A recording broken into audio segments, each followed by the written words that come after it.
Hello guys! So yun, off na naman natin for today. So, yan, medyo hindi naman tayo nakatulog ng maayos. What? Ewan ko ba? Whew.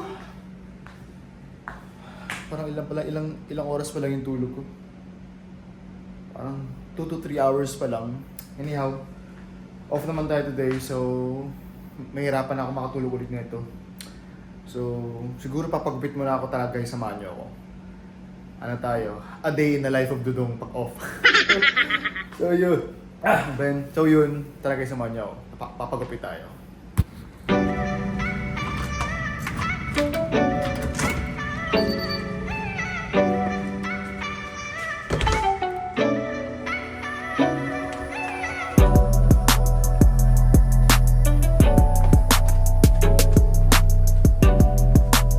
So ito yung view, guys, sa ano, outside ng apartment. Yan.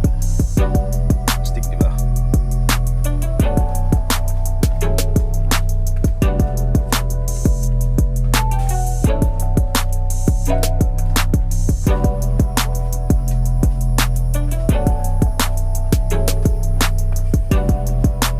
And eto si Clark.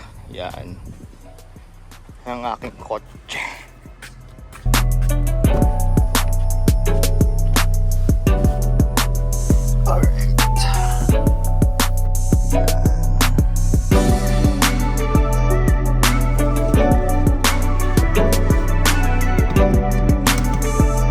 So, ano kayong gagawin natin, guys, ngayon sa 4 days off?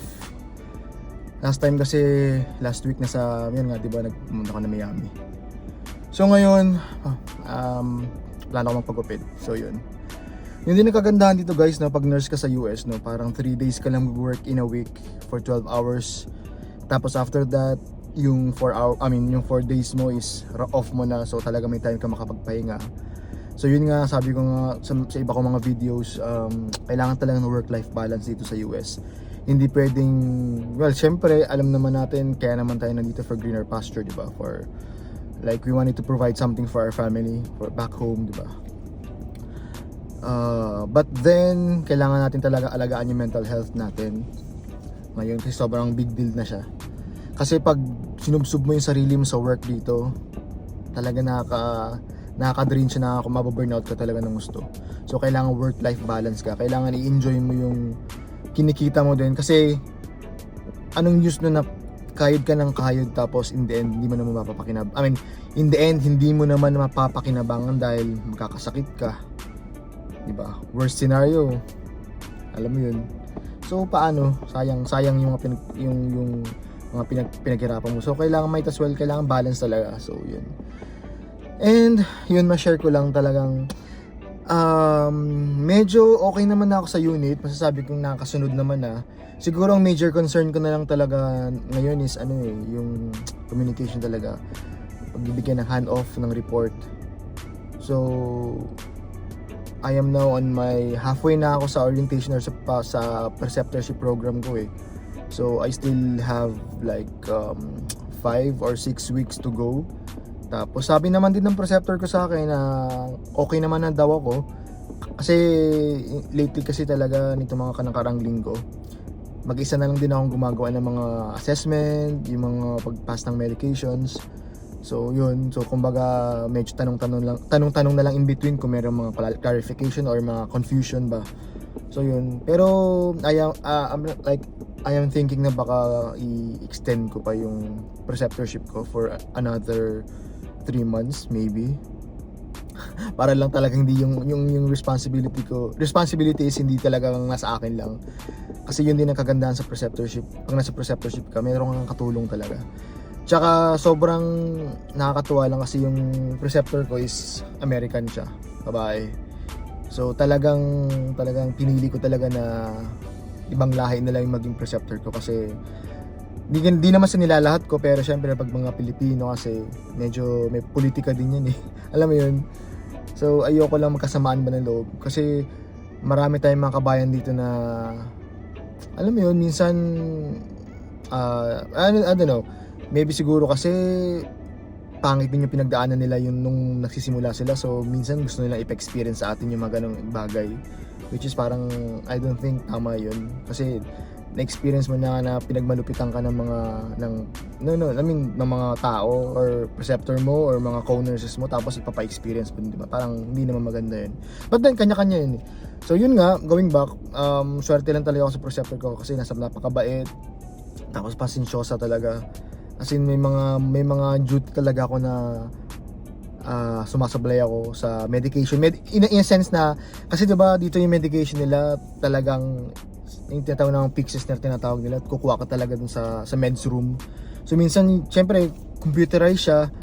Alam mo naman, hindi naman tayo ganun sa Pilipinas, diba? So yun, minsan kakamali ako, minsan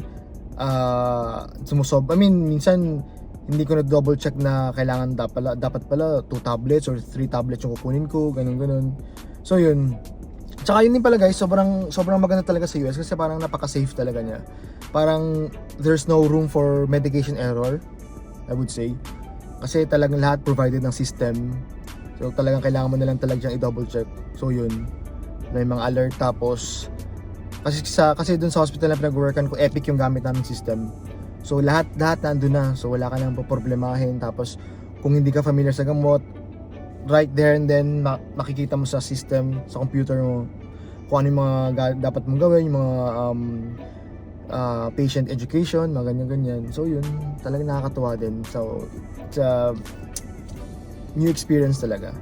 Since nandun pa rin tayo sa era na yung pagiging nurse sa Pilipinas, way back, mga kopong-kopong. So yun, going back, talagang yun lang talaga siguro yung isa sa mga concerns ko talaga yung pagbibigay ng handoff, yung communication. Kasi pag ibang lahi yung mga nagbibigay ng handoff sa akin, sobrang nahihirapan akong intindihin din talaga. Tapos sobrang na-amaze lang ako sa kanila kasi copy paste talaga yung handoff, yung katulad sa preceptor ko. Ang galing niya kung ano yung pagkaka-receive niya ng mga report.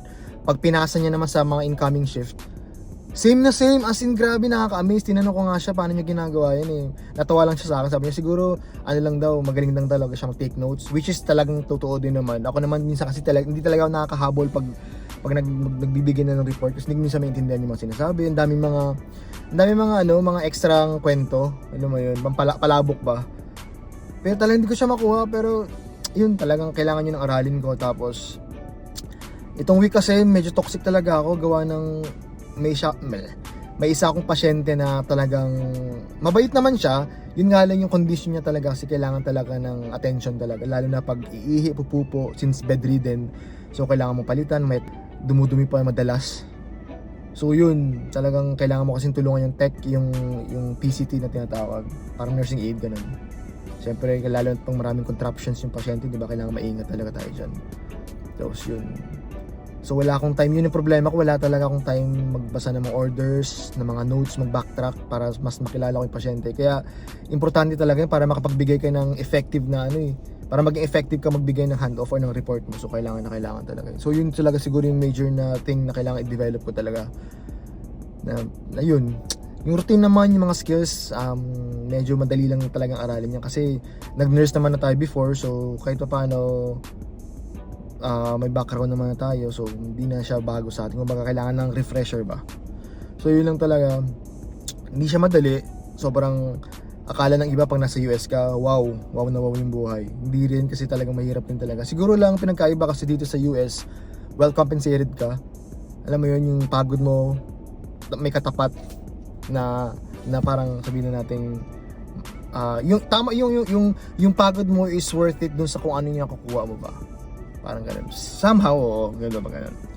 So yun, mahirap siya guys, hindi siya basta-basta na akala mo lang na kumbaga kailangan mo rin talagang matinding isipan,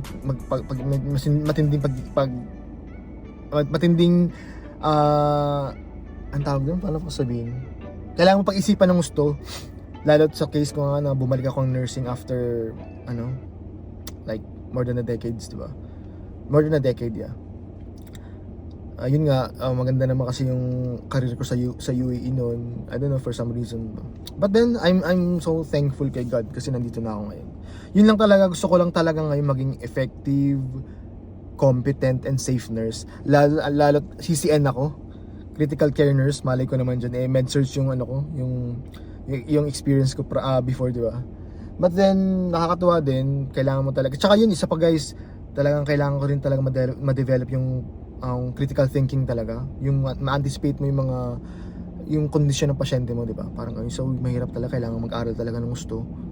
So mahirap din talaga. Kailangan mo, you have to make a conscious effort para pag-aralan yung mga bagay-bagay na yun. So yun. So kaya yun nga, yung mga nasa retro pa rin hanggang ngayon, take this moment, this chance na bumalik talaga sa bedside, mag-aral na ng gusto, kasi iba talaga dito. Kahit sabihin 10 years kang experience sa Pilipinas, pagdating mo dito is way different talaga. Sobrang iba talaga. Not unless kung nag-work ka na sa ibang bansa na same yung mga system, so kumbaga kailangan mo na lang konting adjustment. Pero kung sa Pilipinas ka talaga galing, mahirap din talaga. Sobrang mahirap din talaga. So well, kanya-kanya naman yan. Kanya-kanya tayo ng way of learning, di ba? So yun lang naman yung na-share ko lang naman yung sa akin na struggling pa rin talaga, but I mean, work in progress. Alam mo yun, everyday is a learning process naman. So yun, tara guys, dami ko na sinasabi. Ano ba, papagupit ako, tapos I don't know kung ano mangyayari. Maghintay na lang tayo sa mga friends natin dito ng mga ganap nila, kung saan tayo. Alam mo naman, kalad ka rin tayo kung saan tayo, kung sino mag-aya, go tayo dyan. Kasi hindi tayo pwedeng magstay lang sa bahay. Kailangan natin magliwaliw din kahit pa paano. Kasi deserve natin yun. Kasi yung 3 days na, kahit na sabihin 3 days lang yan ng trabaho. Kasi straight yung ginagawa ko. Mas okay sa akin yung straight para 4 days talagang straight niyo off. So yun, mental health, importante yan. So yun, tara guys.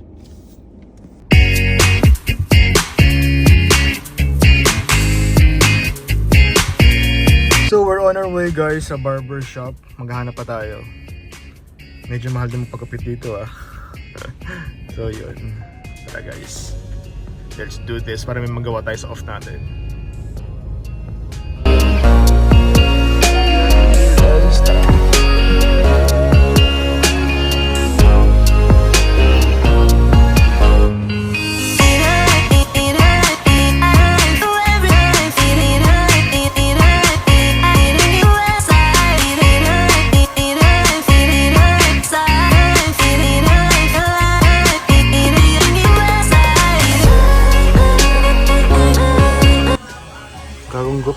Gagong gupit na guys. So yun na guys, gagong gupit na tayo. Yan. First time nakapagpagupit sa US, kita pa yung panot. So yun. Bibili na lang ako ng pangkulay sa Walmart kasi kita na yung mga uban natin. So yun guys. So balik tayo sa bahay, tapos hindi ko alam kung ano maging ganap natin. So yun. Okay naman siya. So sige guys, tara. So yan yung name ng barbershop. Tapos yan, okay naman siya. $17 plus tax. So like kano ba yan? Siguro para siningil niya akong 22 Siguro kasi yung 17 kasi regular yun, yung regular normal na gupit. Nagpalagay pa ako ng guhit, so parang 22 yung siningil niya sa akin. Pero since wala siyang barya, siningil niya lang ng 20. So pag binalik niya sa akin yung $80 ko, tapos pinapalitan ko yung 20, tapos binigay ko yung 10 parang tip. So kasi maganda naman yung gupit, pulido naman. So yun, kasi sa iba dito guys, mga nasa 30 or 35 yung mga sa mga magagandang barbershop kasi yun Parang ang binayaran mo dun yung barbershop mismo. Kasi naka-aircon. Well, naka-aircon naman to, pero siguro kasi pang masa kasi siya. So yun, okay naman siya. So yun, punta na lang tayo sa Walmart, bibili ng pangkulay ng buhok, tapos yun, we're good. Uwi na tayo ng bahay, tapos ewan ko kung ano magiging ganap natin. Yun. First haircut sa US. Yun. So yun guys, tara samahan niyo. So we're here guys sa Walmart.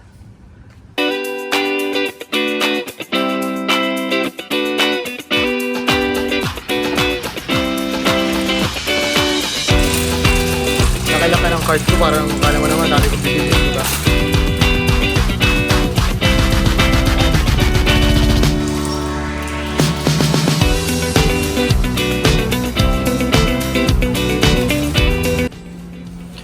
So yun ang mga pinamili natin guys. Para may tayo, may stock tayo. So yan. Kailangan natin bumili ng alak. Joke lang. So yun guys. A day in the life of Dudong. Day off ni Dudong. Yun. So tapos na tayo mamili guys. Wala naman sa plano to, pero napabili tayo.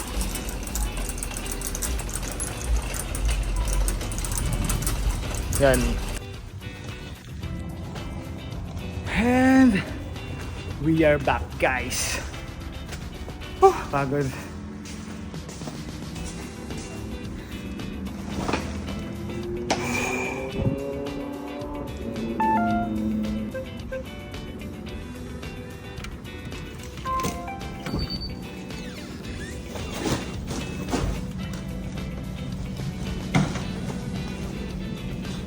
Grabe.